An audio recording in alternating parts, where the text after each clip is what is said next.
Welcome to Teddy Talks, the podcast where we have open, revealing conversations about being female, being healthy, wealthy, and wise throughout generations.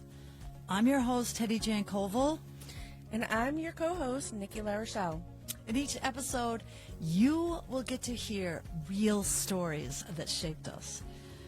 We will be vulnerable and honest. It's girl talk, talking about things that few women talk about but want to know. You will learn, laugh, cry, and maybe even get angry. But Nikki and I have your back. We support you. Yes, we do. This is a place for support and enlightenment, and our mission is that you will find your own positive voice throughout our stories.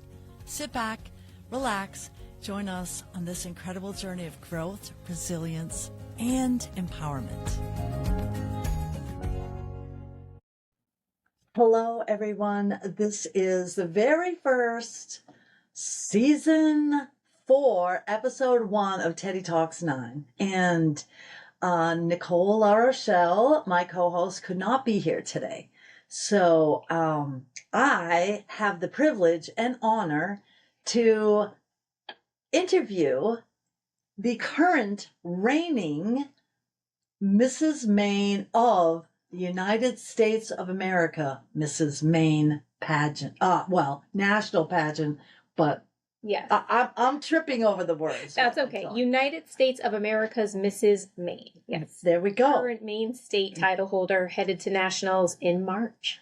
Okay, so because look at that tremendous tiara. And I had to wear my tiara. My cousin bought me this in September when I turned 70 over there. So I thought, we might as well be a little bit matching, right? Absolutely. I love that. So I want to ask you, and happy 2026 for all of the podcast people. And thank you for joining us. And if you have any desires to be in a pageant, Jessica is going to fill us in on all of this. Yes. Okay, so tell me, we met one time before, and was there a recruiter?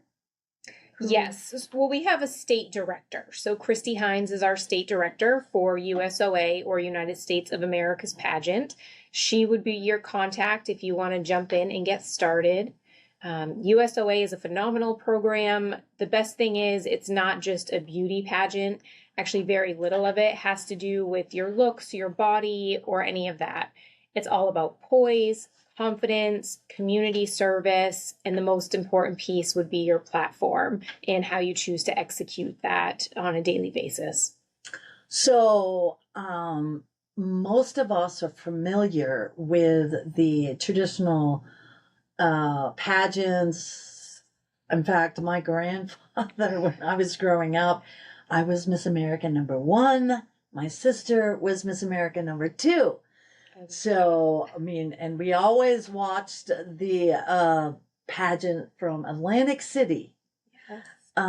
New Jersey. So this is going to be in Las Vegas? Las Vegas, yes. In March. That's right. March 28th and 29th. Okay. Yeah. So when was the Mrs. Maine pageant? It was October 12th this year. So it's typically held in October, normally on Columbus Day weekend, and always hosted at the Augusta Civic Center. Okay. How many years has it been in operation? This was actually our 5th year anniversary of USOA Maine. 5th? Yeah. Okay. Now wait. So are there other pageants? There are. Okay. Yeah, several other pageant systems within our state. I couldn't possibly name them all, but they each are specific to what they do, whether it be scholarship pageants, beauty pageants, the USOA pageant. There's several different types depending on what you're really looking for. Okay. So the United States of America pageant focuses on, I mean, everybody knows, well, hopefully people know, the evening gown competition and the bathing suit competition, but with the United States of America pageant, there's a platform part, which I knew nothing about. Yeah. So the platform is the big piece. And what that really translates to is your interview score. So 30% of your overall score is based on your interview with the judges. That happens the day before you go on stage to do your swimsuit, athletic wear, or evening gown. So teens do athletic wear, not swimwear. So that's a great thing, because they're young and we want them covered and more modest. And then the other divisions, Miss, Ms, and Mrs, compete in swimsuit. But overall, your ambassador impact is also 20% of your score. So what that is how well you promote the pageant, how well you promote your platform, how well you serve your community, and post about it and show about the things that you're doing to really entice other people to want to be a part of what we're doing. And so you've got to, your job as Mrs. Maine is to promote the pageant. Correct. Help the community. Yes. If I'm getting this right. Yes. And help other women. Absolutely. Actually, our USOA motto is empower, inspire, uplift. So that's really what we live by. And that all kind of brings all the pieces together. First, my pen just went completely, so I wanted to write that down. Empower, inspire, and what? Uplift. You got it. And how are you inspiring people? Well, for myself personally, I try to inspire people through my platform. My platform is called Light in the Dark, and it came to fruition after the loss of my son Nicholas in a car accident in 2020. When I first lost him. Whoa. I mean, I knew that this had happened. I got to stop you right there. Absolutely. That's fine. A Light in the Dark is your Facebook, is your website, is your... right now, just the title of my platform. So your like your cause, your mission. Correct. That's right. Yep. For the universe. I don't know why I keep saying universe. But the United States of America, Mrs. United States of America. That would be your title, right? United States of America's Mrs. Maine. So the title comes that's first. What you are right now. But right. I would be United States of America's Mrs. should I win at nationals. Okay. Yes. And very confusing, I know. So when you say your platform, are you so you don't have a website, but you put it on your Facebook page? Yes. So it's on my personal Facebook page. You can also follow along on my USOA Mrs. Maine page on both Facebook and Instagram. And I do talk a lot about my platform there and, the purpose behind it and what I'm doing throughout my time as the reigning USOA Mrs. Maine to really see change happen. Well, I don't want to minimize what you said a few minutes ago. Yes. Because I think there are many, many listeners out there that could not even fathom losing a child. I think that is, there's many horrible things, but that would rank right up there. And and I cut you off, so I apologize for that. So your son, Nicholas. Yes. What happened? If you don't mind. No, I will tell you. Okay. He was killed in a car accident on Interstate 95. He had his license for only 1 month, unfortunately, and took a trip to see a family member. And on the way home, presumably fell asleep. It's possible that it could have been a medical event, but he did cross both lines of the interstate, and he did leave the road and hit a tree, which ultimately resulted in his death at the scene of the accident. Was it in the winter? Was it icy? It was not. It was October 2nd, 2020. And not raining? Not rainy. Oh, boy. Yeah. Now, you mean the result of the investigation? I mean, was Nick? Did he have epilepsy? Was he a heart Nothing. issue? Nothing that we knew of. No. The most So- logical explanation is likely He that fell he fell asleep. Okay. Yeah. So we do know that he had his seatbelt fastened. His cell phone was in his pocket. He never hit his brakes, which leads us to believe that he was likely sleeping. Yeah. Oh Yeah. Oh my God. Yeah. Now you have more than one child, I do. so you have 3 children. I do. Left? 3 remaining children. Yes. I have twin boys, Benjamin and Braden, that are 21. And then I have a 14-year-old named Nathan as well. I married a twin. Oh, you did? So, and he has not identical, but fraternal twin. Oh, wow. And I can only imagine what it must be like to be a mother, but a wife of one of them? Interesting, isn't it? Like a couple of Super Bowls ago when the Patriots were in it, and I have to mention the Super Bowl because yay, the Pats are in. Yes, we love But so my husband's twin, I came down, I had some refreshments, we were watching, in the family room, and Ronnie says to me, my husband's twin, "Oh, Teddy, you should have married me." And I had to say to Ronnie, I did marry you. That is so funny. Because their lives are so intertwined. Yeah. I had no idea. And my friend who has her PhD in psychology, she said, if I'd known you before you got married, I would have probably said, Teddy, you want to look into this situation about marrying a twin. Oh, no way. Yeah. That's funny. Well, it's just they're very connected. They are. And believe me, I love him. I love Ronnie too. But I am at times third. Okay. Interesting. Yeah. I don't see that yet in my boys. My son Benjamin has a very serious girlfriend. He actually just moved to Windham and joined the police department there where she is from. They're fully starting their life together. And I never thought I'd see the day that they separated themselves because they always played on the same sports teams, attended the same college, did everything side by side. So as close as they what are, sports did they play? They played basketball, baseball, and football. Oh wow. Yeah. Very athletic boys. That is the same as my husband and his twin. Okay. Same. Yeah. Played football, baseball together. Yeah. But so we kind of got away from it. Yeah. But so when Nick's tragedy occurred, Mm-hmm. you had 3 other children at home. I mean, I cannot imagine what. Wow. Yeah. Yeah. It was very much an instant protective mode for me.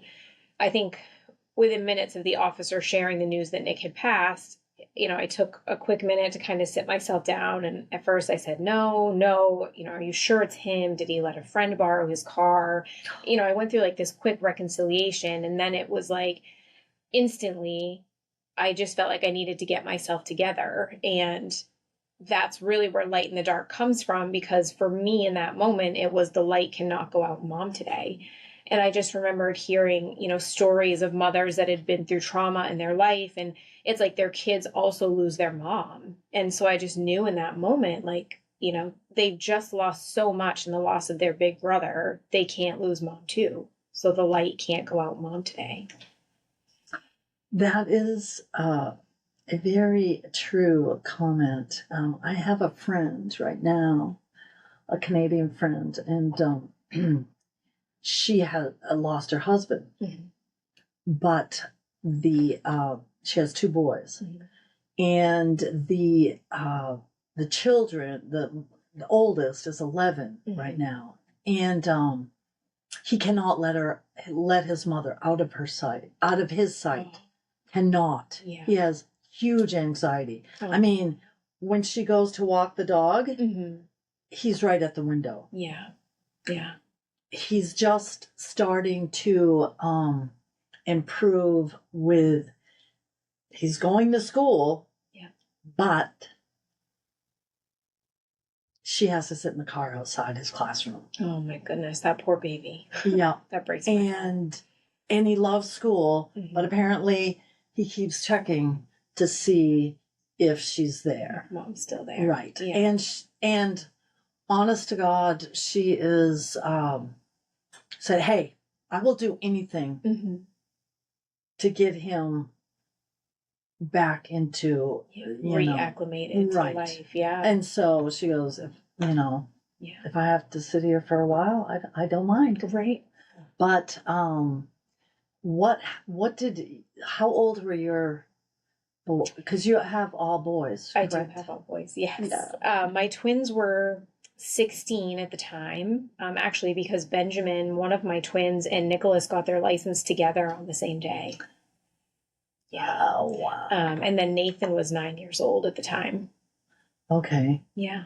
So they knew they had you. They did. Because you were very attentive. Yeah. And I have to ask you, because this whole, your pageant and our podcast is to help women. Yeah. And especially those of us who were born and grew up in Maine. Yeah. And when did you start taking care of you? Because I'm not an expert in any way, shape, or form about grief, but I do know that it's kind of like being in an airplane when they say, make sure you put your own your oxygen mask on yourself before you help somebody else. Right. And so how did you take care of yourself? That's a tough question, Teddy. And admittedly, as a mother and a wife and a woman, we don't always put ourselves first. And I am most certainly guilty of that. I think for me, it was finding private times that I could be alone and let my emotions out. So for me, when I was around my boys, around my husband, my family, I just held it together instinctually. Like I almost couldn't cry in front of them. Oh boy, that's... But at the same time, I always talked about my grief, and we always talked about Nicholas, and I really made my home just a safe space for every feeling, because we did deal with anxiety of, the other boys being on the road. And even this week, as my son joined the police force, my youngest said, I was up all night worried about him, Mom, because he's joined the Air Force already, but the police department feels a lot more unsafe. And so it's constantly in the back of all of our minds, like what loss could come next. But honestly, a big part of taking care of myself through this grief, which sounds bizarre, has been doing this pageant, because it's allowed me to talk about Nick, to keep his legacy and his light alive. And it's also allowed me to focus on something that's for me, and to remember that I am worthy of doing things for myself, and that I deserve to be able to put myself in the spotlight sometimes, because I've endured a hard life filled with a lot of trauma, the biggest piece being losing my son. But the fact that I could tie all of those things together, to have an outlet to share, to help others, going back to where we were talking about inspiring, I'm just very open about my story, the good days, the bad days, and everything in between. And I truly hope somebody's watching today or watches the podcast in the future that can feel that inspiration. Like loss, it wrecks you from the inside out. It changes every aspect of your life. I read a grief book in which the author said something along the lines of, your loss is really as bad as you think it is, and people are also reacting as poorly as you think they are. And there's so much judgment in grief. And so I just want to get rid of that stigma, right? There's no right or wrong way to do loss. You can get stuck in it. You can let it completely alter your life.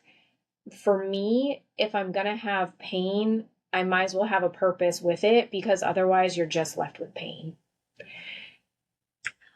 That, while we can all learn from that, there's judgment and grief. Yeah. So if you've got pain, you might as well have a purpose. Mhm. And that's why, I mean, I just barely got to know you, and I am so proud of you Thank you. to basically pull yourself up there, and you are beautiful inside and out. And if you can help other people who, I mean, obviously the child part, being a parent and losing a child is like the worst. Yeah. But now I think there are people who not only have had that horrible experience, but are losing other people Yeah. as well. Absolutely. And that's, but you said you read a book. Mm-hmm. What do you remember? Because I got a couple of books that I was going to ask you. I mean, just so that the viewers might find solace in reading a book at some point. I don't know. Could you read it in a book? Yeah. Right off the bat, you No, could. not right off the bat. I couldn't. No. I would say it took several months before I even had the capacity to like think logically, honestly. I mean, part of what I push for through my platform is increased bereavement leave. And part of that are the staggering statistics of how grief truly affects your brain and how you're even operating in everyday life. Like, it's so hard to, form solid thoughts, to have attention to detail. It alters your brain chemistry. And if we're not supporting people within our workplaces, our communities, our friendship circles, we're not doing them any favors by not supporting them through these times. And that you bring up so many good points. Obviously, having lived through it, I, of course, lost my parents, my mom real young. Yeah. And my dad, and yeah, you don't even think. I mean, my dad died on my living room couch. Oh my gosh. So it was like, yeah, that's rough. Yeah. Yeah. And, but in many ways, I was glad. I mean, he was older. Yeah. Right. And his heart was given out. Mm-hmm. And when your heart gives out, everything else gives out. That's right. Okay. That's so, right. I mean, but it's like, right there in front of you. Yeah. So what I was going to say is, three books that one was that I looked at was Bearing the Unbearable. I don't know if that was the parent book. No. And that was by Joanne Ciatori. Okay. And then there was another one, Beyond Tears. Okay. That's these are for parents who've lost. Yeah. Beyond Tears by Ellen Mitchell. Now, I haven't read any of these, but the one that struck me is like, this is what I would read. Mm-hmm. It's Okay That You're Not Okay. By Melanie Beattie. That's the one that I read. Okay. Is that it? It's Okay That You're Not Okay. I got another. Oh, Megan Devine. Megan Devine. Yes, you're right. Melanie Beattie's a different book. Yes. Okay. But yes, that's where that quote came from. Yes. And so it's okay that you're not okay. That's right. And I also like to say, on the flip side of that coin, is it's okay that you're okay, too. There you go. Because the guilt that comes from the good days and grief is a real thing. I mean, the first time that you find yourself feeling joy again after a loss, you judge yourself. Yeah. Should I be okay? Should I be laughing right now? Should I be smiling? I've lost my child, and it feels wrong to feel those happy moments again. So that's another part of what I really try to advocate for is, Well, I mean, that is one of the things that when I was, I've been through it a bunch of times with my grandparents, then my mom, and then my favorite aunt who never had any kids, and so we were like her grandchildren, and she was like our grandmother. But and then my dad, and it was like the things that they say is allow yourself to feel. Yes. Feel it all. Feel it So all. you got the pain, Yeah. so your emotions and stuff, but also, like you just said, Mhm. the happiness too, that, or you can joke around, Yeah. or, you know, I mean, at some point, probably not right off, No. but. And I just think it comes down to we have a choice every single day. You know, I could wake up and look at every other mother sharing pictures of her children and feel bitterness and anger towards that. Or I can make a choice when my feet hit the floor in the morning to try to see the joy in every little part of life, because I know firsthand how short it is and how we never know if when we wake up tomorrow, our whole life is going to be changed. And so if you allow that grief to shift your perspective, it really does a world of good for your heart. With your heart and your gut, I mean, Everything affects your brain. Yeah, it does. As we know. Yeah. I have immense admiration for your efforts, and so I want to go through this. Okay. So you felt your emotions. Mm-hmm. When did you, I mean, because then they say when you're handling grief to take care of yourself. Mm-hmm. So what was like the first thing that you said, okay, this is what I'm going to do for me, other than being the pageant? This is huge. I mean, you can't just go from point A to point B that quickly. I guess it was just baby steps. For me, a big part was seeking out grief therapy. And I would definitely say down the road, part of my light in the dark mission might be to start like a nonprofit that has funds that can allow people to go to therapy, because the cost barrier is real. And to be completely transparent, I had to stop going to grief therapy because of the cost, you know, but I did enough to get me to a place where I had tools to get through it. But I just think for me, knowing how to like put a lid on my grief when I needed to, and then letting it out when I had to come out, was a pivotal thing for me. Well, it sounds like right off the bat, you put the lid on. Yes, I did. For your kids. Yes, I did. Which, as women, as mothers, we do that. We do. Yeah, it's a protection. I mean, this is not the same, but I went through a divorce. I think you may have gone through a divorce, yes, right? Yes, I did. And for so long, I was trying to protect.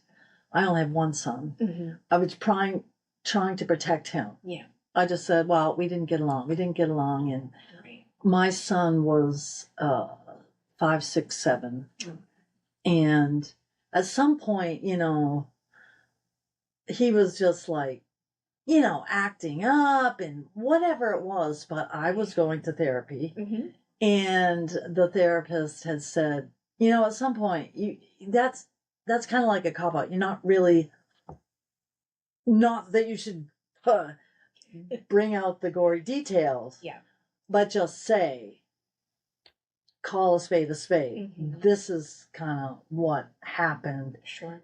Because it's clearer to the your children or the child. And I don't know if that was, believe me, my son was like, what? I don't believe you. Let's call Dad. Oh my God. And I mean, maybe I didn't explain it that well. I was trying to kind of just generally, you know, share the details. Share the details, but not details, just generally.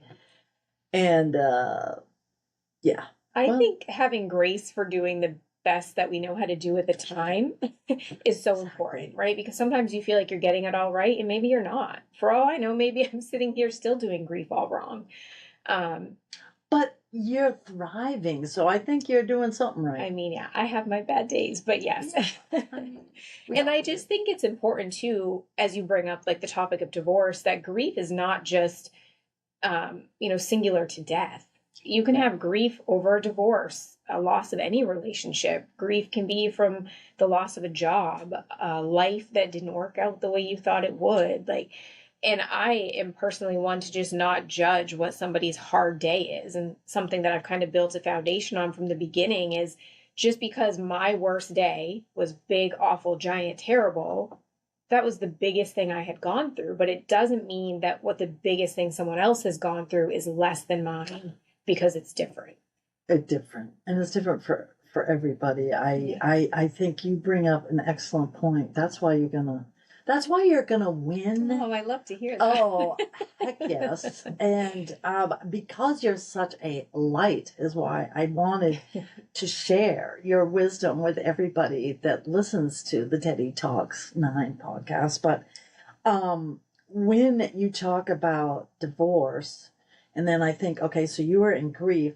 I mean, they say, say, right in the early stages of grief, don't put off all major decision making. Yes. I agree Because your brain can't handle it. Yeah. I'm not a scientist, but whatever the technical term for your brain are just like, whoa, it's overloaded. Yes. But so were you, when Nick passed, had you already remarried? Yes. Okay. Yes, I had already Okay, been so remarried for several years. Okay. Yeah. Okay. I'm trying to think. So Scott and I, my current husband, have been married for 7 years. So we had been married almost 2 years when Nick passed. Okay. So I had been divorced for over 5 years at that point. And divorce was something else that I treaded carefully with my kids. I mean, we were always open about it. Thankfully, my ex-husband and I respect each other tremendously. I respect his partner tremendously. We are a wonderful family unit still, and that's something that we both prioritized. Our kids know every birthday, every graduation party, every sports event. When they look around, they're going to have both of their parents there all the time. And I'm so thankful. I know that's not always the case, and trust me, it wasn't always easy for us to get there. But again, whether you're setting the example for how you navigate divorce or how you navigate grief, we as parents set the example for how our kids are going to handle those types of hardships in their life. Right. You're really brave and an inspiration, because I tell you, when there's anger involved or hurt feelings, not many people can actually take the high road. Yeah, it's hard. Especially some of the things that, I sort of regret in a way. Yeah. But it's like, I was like a black mama black bear. Yeah. Which I'm sure you have a right to be. Yeah. Do not hurt my son. Yeah. I'll tell you what, I will just dig and claw. Yes. I respect that. There's a quote that says something like, Mama Bear is such a kind way of saying I would rip your heart out if you hurt my children. Or whatever. And that's, I get it. And then the fear of, losing him. Yeah. Which in your case was not your ex-husband, but because so many women are faced with, the possibility of, during that visitation time, absolutely, not coming home. Yeah, it's true. And I truly do feel for families that go through that. And I feel fortunate every day that didn't have to be our experience, but I'm absolutely not, blind to the fact that that is the case for a lot of families. Yeah. Well, it happened to me briefly. I'm sorry. But I was definitely panicked. Yeah. No word, no nothing, just didn't show up. Oh boy.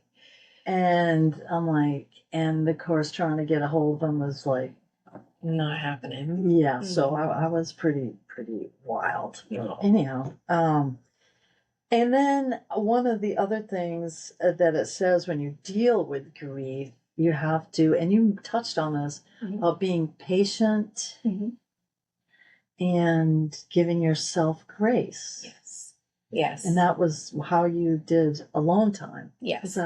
And I've had to. I mean, I still to this day have mornings where I stand in the shower and just like stare at the wall sometimes for a long time, and you almost feel paralyzed, but for me, the shower is a safe space, but you're in there alone and it's warm and all of a sudden the feelings kind of hit you and it's like, I don't know if I can get out of here right now. But allowing yourselves those moments and knowing that it's okay. There's not a right or wrong way to grieve. Every emotion is valid. You will likely feel every range of emotion there is to feel during grief. But choosing what to focus on, what you can let come and let go, and then the things that you choose to keep with you can make a difference. And that's one thing I was reading. I can't even remember exactly what, but this woman was sitting with her mom who was in hospice, and she was talking to her mother and said, well, what's your favorite memory of us growing up or whatever? And the mother said to her, adult daughter, oh, well, I just love going to, I can't remember the name, but love going to McDonald's and eating the French fries with you guys, those little kids in the car. And she's like, what? Right. It wasn't like a big momentous thing. It was like the everyday things that I guess people take for granted. 1,000%. I love to say the little things are the big things. And when you look back on your time, my kids have a thing. They love to be tickled. So they will lay with me and they like their arms tickled or their back scratched. And there were times where I used to be annoyed by that. And you're like, I just got home from a whole day of work and I just cooked dinner and I don't want to rub your back. But death changes that. And you realize, do I have 5 minutes to sit here and tickle his arm? Yes, because if I could tickle Nick's arm one more time, I'd give anything. And with that, I say the same thing about this crown, this sash, my title. Nick is the reason for it, but I would give it all back if he could still be here. And I just never want that to be overshadowed. Yeah. No kidding. Wow. That's sinking. Well, I think that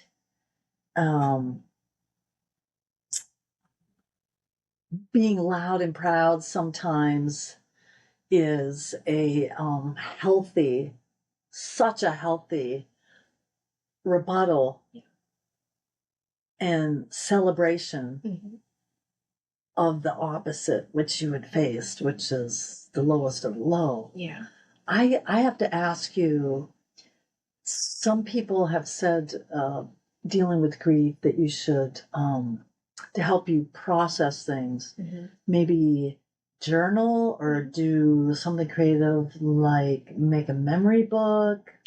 Did you ever journal any of your feelings? I didn't really journal. I would say I probably used my Facebook as a journal. I think if you went to my personal Facebook page and looked back, I still do it occasionally, but not as much as I did. But I would almost blog on there very openly about good days and bad days and everything I had gone through. I mean, like when you said don't make any big decisions when there's grief, part of me initially wanted to change up and rearrange my whole life. It was like, I want to quit my job and take my kids and move away to the Carolinas because I love it there. And, you almost just want to like rearrange everything that used to be because it's not there anymore. But you quickly realize that's not rational. And instead you try to make the best of the things that you have and try to find joy in those small moments. So you blog. I think a lot of people forget with social media, it is a release. I mean, I get it. It can also be addictive too. It can. But what you put out to the public and what you say to yourself might be two different things. True. Or maybe not. Yeah. I mean, especially if you're helping, is trying to help other women or other parents. I mean, I think that is more than admirable. And so swinging this back around to the pageant, you're being interviewed with your mission platform, Yes. how many, when you went to the Mrs. Maine, Mhm. they had a plethora of judges? Who? 3 judges. Yep, we got 3 judges. 3 minutes with 3 judges. So you get 3 Separate. minutes each. Yep. You go from one to the next to the next. And at the national pageant, it will be 3 minutes with 5 judges. But you get that time. They go off a judge's bio. So you submit a 1-page bio about yourself, your accomplishments, your platform, your hobbies. That's pretty much it. And then you have to let them know you in those 5 minutes and make an impact on them. Oh, wait. So you have 5 minutes or 3 minutes? I'm sorry, 3 minutes. 3 minutes with 5 judges. Now talk about a fucking elevator speech. Yes. I mean, elevator speech is supposed to be, what, 30 seconds? I think so. It's a lot of creativity of bringing things back to what you want to talk about. It's an art. Do they ask you questions? They do. They Yeah. ask So you questions? Yeah, they ask So the questions. you don't say, okay, here's me, Jessica Ashe, and No. I'm No. from... Yeah. They'll sit down and they have their set of questions that they ask you. And so, Okay, well, that's... yeah, for me or for us, it's about answering their questions, but also making sure that we control the conversation in a way that brings things back to the most important things we want them to know. Do you know what these questions are beforehand? No, man. Is everybody asked the same question? Not That's what I wanna know. necessarily. No. What? Yeah. Then how can they... All right, so these judges, Mhm. okay, the ones that you faced here in October in Yeah. Augusta, Yes. which is our state capital, by the way, There's. who were they? Do you have an idea? Who Oh they were? gosh, I do. I can't remember their names exactly. One of them is Or a. what their bios? Yep, there was a very well-known male that is very active in the pageant industry. He's a pageant coach. He's been a judge at Mrs. America. His name is actually Alexander, and he came all the way from Florida to interview Okay. us. Yep. And then we had Kate, who is the owner of Maine Media. She was one of our judges. And then we had a very nice lady that owns a hair salon here in Maine. That was a previous USOA contestant. That came Rona to ju- Diaz. Rona, yes. I know her. She is fabulous. Isn't she great? Yes, we all Rona remarked on her outfit. Is in Biddeford, Yes. where my niece got married. In fact, that same weekend, that's why I wanted her to do my hair before the wedding. She goes, I can't. I have to go to the pageant Oh, in Augusta. stop it. I'm not kidding you. Well, hi, Rona. We'll have Rona on soon, I hope. She was awesome. She is. They all were awesome. They were really great. She has a great personality. I just, wow. Yeah. Yeah, that is so cool. See, Maine is really a small town. It is. Yeah. No matter where you go, you know someone, right? Right. Yeah. Yeah, so she did my hair the day before the wedding. Okay, so fun. yeah. So will you know who these judges are? That no. All right, so 25% is based on this interview. 30%.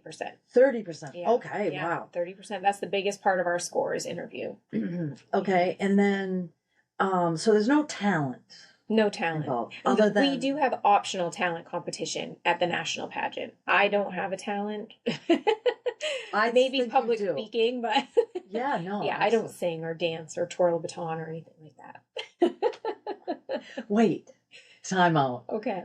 Do people still twirl batons? I don't know. I Probably. don't know. Maybe. I don't know. I mean, hey, the group at UMaine, the dance team, Oh yeah. or Incredible. I don't know, they're baton twirlers, or they just do They that really part do. of the They dance. have like flags usually and They do, batons and right. different. Oh, wow. Yeah, yeah. Wow. So okay, that's interesting. So if you, how does that get rated if not everybody has? So you're only the talent is just a separate prize. So it's not included in your overall score. Okay. Yeah. Okay. Yep. So the only things that every contestant is judged on, excuse me, is your ambassador impact score, which we talked about earlier. Right. Your interview, and then 25% on your swim and evening gown each. Okay, each. Yeah. Okay, so, And you're And- not judged against each other. That's something that's really important, I think, to know. Like, you're judged and scored just on who you are. And then however those scores end up falling is how they fall. So when they judge a evening gown, Mm-hmm. what are some of the things they look for? So they're not judging the girl, they're not judging the gown, but they're judging the girl in the gown. So they're judging your poise, your confidence, your stage presence, the way you carry yourself. Same for swimsuit. Not judged on what you're physically wearing, but how you're wearing it. Well, like, could you wear your evening gown with sneakers? I mean, sure. Really? I don't think anybody would, but you I could. mean, I don't know. Yeah. I don't know, because when it sounds like it's more whether you're confident and comfortable, Mm-hmm. I mean, and honestly, how many people wear high heels? I know. I am a high I heel mean- wearer. I always have been, but Oh, you're of course, right. with the Not a evening lot gown. of people do. Yeah. With the evening gown, you do. Yeah. But, you know, We do a lot of practice. I think all of us girls that are current title holders put our shoes on to cook dinner, to walk up and down the hallway. We do walking practices. It's Okay. constant. Yeah, you got to break those shoes in and get oh, comfortable. no. Oh, girl, that's right. Get comfortable in them. Yeah. Yeah. That's interesting. Yeah. I mean, a little known fact Mhm. is that 150 years ago, I was Mrs. Machias. Yeah. Okay. And I will try to post some of those pictures. I couldn't find them in the mess that we've got going on at my house right now. I won't get into that, but I was a contestant, but I had no children. Mm-hmm. Was married Mhm. at the time, and I did get feedback of my swimsuit. It was one piece, but now that's one thing Mm-hmm. everybody should know. Is it one piece or what? Two piece? You can wear either. I personally wear a one piece because I have birthed 4 children, 2 of them being twins. Yeah. And I do have a lot of stretch marks. But really, it's your own personal preference. And whatever makes you step on that stage and feel incredible is what you're wearing. Okay. Yeah. Because it was one piece, but the pieces that came down, it basically was open right here. Mm-hmm. And it had like a little teeny tiny little belt, Okay. and this part was red and it was black here. Oh, sounds cute. It was really cute. It was, however, it was in the winter, Okay. and I'm like, there's no way, this is, like I said a long time ago, Mm-hmm. that I can wear high heels without wearing sheer stockings. Oh, yeah. I no way. Mm-hmm. And I'm freezing. It was like in January that they had this. Yeah. So it was sheer stockings. Apparently, nobody told me not a good idea to wear stockings. Oh. I mean, I was probably, I forget, 29 maybe Uh-huh. when I wore that. So Mhm. it wasn't like I was trying to hide any varicose veins or anything like that. Right. Nothing. Yeah. But I mean, and they were it was sheer, but they said, you're hiding something. Oh. And bing, I got a crummy score for that. Now, I can't remember it exactly, Yeah. but I was just wondering if there was anything like that in a pageant now. I mean, you have, like, our state director, Christy, is phenomenal. She'll let anybody send her, this is what I got for a gown. This is my swimsuit. She's very honest about her opinions, and she'll say, yeah, I wouldn't do that. Or, I'd switch out the black shoes for nude shoes. Or, she'll give you that type of advice because she really wants every contestant to be able to put their best foot forward. Oh, well, Yeah. right. Yeah. I mean, however, would she say, that dress, you're hiding something here? I mean, no, because we can be whatever we want to be in this pageant. We can have tattoos, you can have piercings. I think the one thing is you do have to have some type of natural hair color. Like, you couldn't have pink hair. That's not allowed. Oh, okay. Yeah. Oh, yeah. So that brings up another thing. Okay. So you can't have pink hair. What are the other things you can't have? I mean, it's really just there's a division for everybody. So if you've been divorced or you have children or you're over age 30, actually maybe it's 29, you have to be a Ms. contestant. To be a Miss, you can't have children, can't have been married, those type of criteria. And then obviously a Mrs., you have to be married. But other than that, there's not much that's off limits. I mean, you do sign a contract that says you're not going to engage in any type of like controversial or political behavior, which, Right. Makes sense. That you don't have a shady background that might come to light, just. Do they do a background check? I don't know. Christy, do we? I honestly am not sure.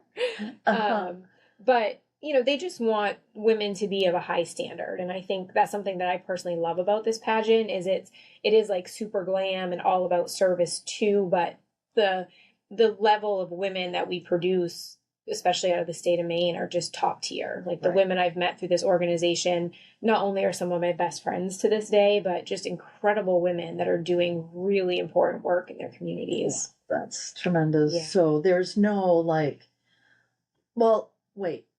for teen, they can't have revealing things. Correct. Yes. But Miss could have revealing. Mrs. can be a little bit more sexy, if you will. Teens need to be fully covered, whether it's their active wear or their gown. They're not showing cleavage or a lot of skin. Yeah. And then as you progress, the Miss can be a little more mature. Ms. and Mrs., of course, Right.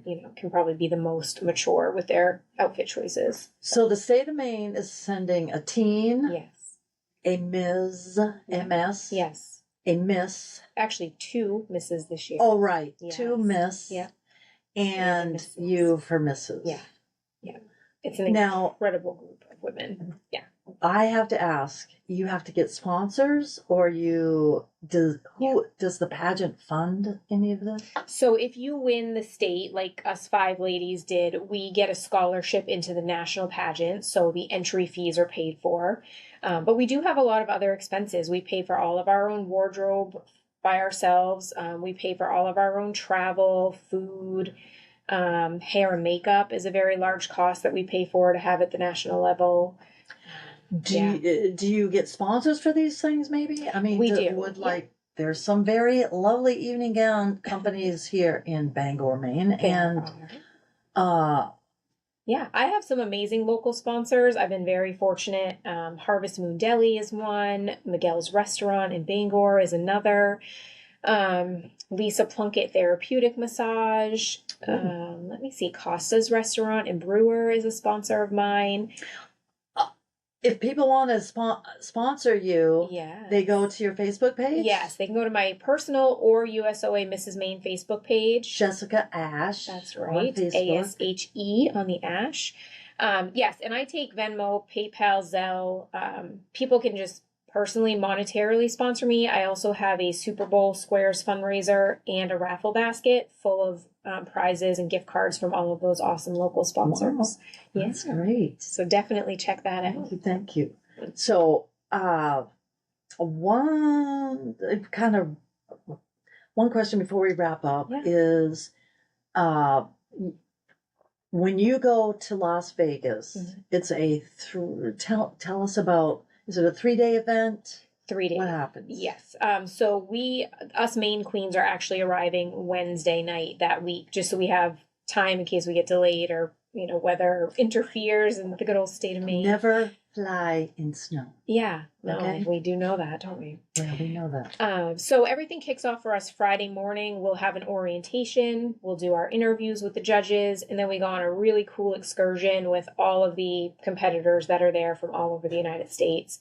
And then on Saturday, we'll do rehearsals and we'll have our 2 preliminary competitions. So swimwear, evening gown. So wait, you don't do the evening gown and swimsuit actually at the evening soiree or You do. So there's Okay. 3 separate shows that anyone that's coming would have to get tickets to. So there's a preliminary for gown and swimsuit. Okay. And then on Sunday is the final. So that's where if you make the top, whatever it is in your division, and it Okay. depends how many women compete. Wow. If you make the finals, then you get to re-come out in your swim and your evening gown. And you also get an on-stage interview question. So like the top 10 or how Yeah, do you I know? think last year in the Misses there was a top 8. Okay. I forget exactly, but it does vary based on the amount of contestants in any given year. So, Wow. yes, my big goal is making at least the finals. Of course, I'd love to win. But You're gonna win. Are you kidding me? She's gonna win. Aim If for you the think she's gonna stars. win, drop some hearts. We have a lot of viewers on Subscribe. TikTok. Yeah, I like that. really good. So, your mission, I just want to wrap it up with the mission and one big tip or recommendation that you can give to a parent who's lost a child would it be? I would say the big wrap up of my whole platform, basically Light in the Dark, grief support and awareness, is based on advocating for increased bereavement leave across the state of Maine, and of course hoping to take that to a national level. And it's also showing people that there is light in the darkest moments. And the biggest takeaway that I want to tell people is that as much as trauma and grief and loss changes you and readjust your whole life, there is hope. There is joy to be found on the other side. So hang on to that hope. Oh, thank you so much, Jessica Ashe, Thank you, Mrs. Teddy. Maine, 2026, and the national pageant again is in Las Vegas on March 28th and 29th. 28th and 29th. That's right. And I wish there was a viewer participation so that you could vote for her from home. Well, there will be a People's Choice Oh. leading up to the competition. So follow my Facebook and my Instagram. There is a People's Choice Award, and the winner of that award gets an automatic trip to the finals. So help a girl out with your votes. Yes, and please, if you want to sponsor Jessica, go to her page, her Jessica Ashe Facebook page, Bangor, Maine. Yes, Bangor, Maine. And I just know, I feel it, that you're going to come back with the national title. And Sure. when you do, you're going to come right back You here. bet I will. Oh my gosh. Thank you so very Thank much. you, Teddy. It was a joy. And it will be more than luck. It's destiny. Yes, I love that. Thank you.